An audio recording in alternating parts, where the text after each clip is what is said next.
मैंने कई अपनों को खुशियों में भी आंसू बहाते देखा है। साल में सिर्फ एक दो बार ही किसी अपने से बातें करते देखा है। जब भी सोचा होगा कि अब हमारा हाल जरूर पूछा जाएगा, महीनों बाद फिर से उन अपनों ने अपनी समस्याओं का उनसे हल पूछते देखा है। जिसने दूसरों के घरों में रहकर आपको संवारा हो, वो दूसरे भी उसके अपने ही थे और उनसे भी आपके लिए लड़ गया हो। तमन्नाओं की उम्र खोई हो और तुम्हें खुला आसमान दिखाया हो। सिर्फ एक छोटी सी उम्मीद पर निगाहें टिकी रही सदा तुम पर, कि एक दिन वो दिन भी जरूर आएगा जब हर कोई बड़े गर्व से इतना तो कह पाएगा कि आज हम जो भी हैं और जहाँ भी हैं, आपके बनाए अपना घर बनाने का सपना सपना ही रह जाता। सपना ही रह जाता। बस कुछ ही तमन्ना थी अपनों से कि बात चलेगी जब भी कोई तो मेरा जिक्र जरूर होता रहेगा, जरूर होता रहेगा। लेकिन कभी कभी आप जैसा सोचें ठीक वैसा होता कहाँ है। आपके त्याग और बलिदानों पर कोई खरा उतरता कहाँ है। अपनों की खातिर हर वो गुनाह भी स्वीकार करना पड़ता है, फिर से एक नई उम्मीद और नया सपना देखना पड़ता है। चलो, अब उन्हें आपकी जरूरत नहीं तो नहीं सही, खुश हैं वो और आत्मनिर्भर भी।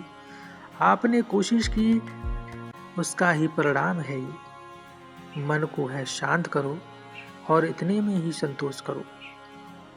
इस वर्ष नहीं तो उस वर्ष सही, उम्मीद का वो दिन एक दिन आएगा तो सही।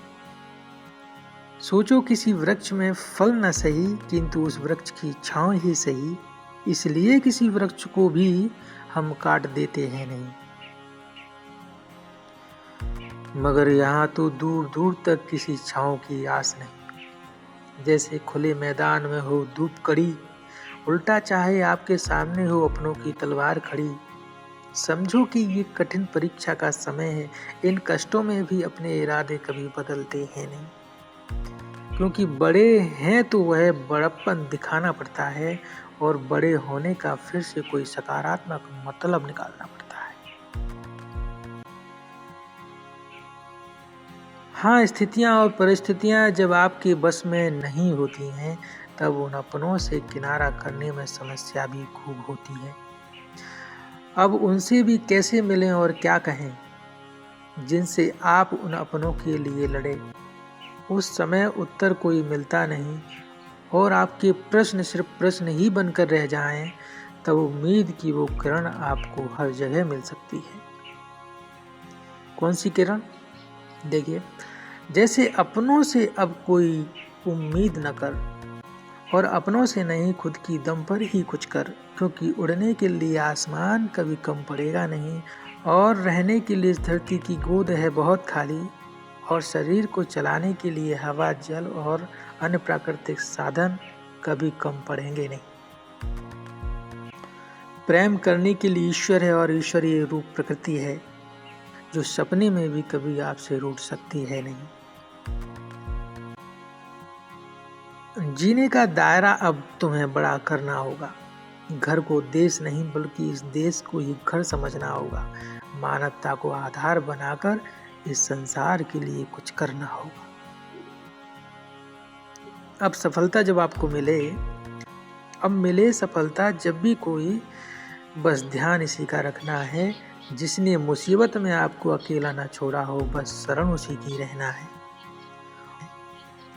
और जो सिर्फ आपकी सफलता पर आपको गले लगाने का ढोंग करें, अब अपनी समझदारी भी यही दिखानी है कि बैर न उससे अब करना है और न संबंध उससे अब रखना है।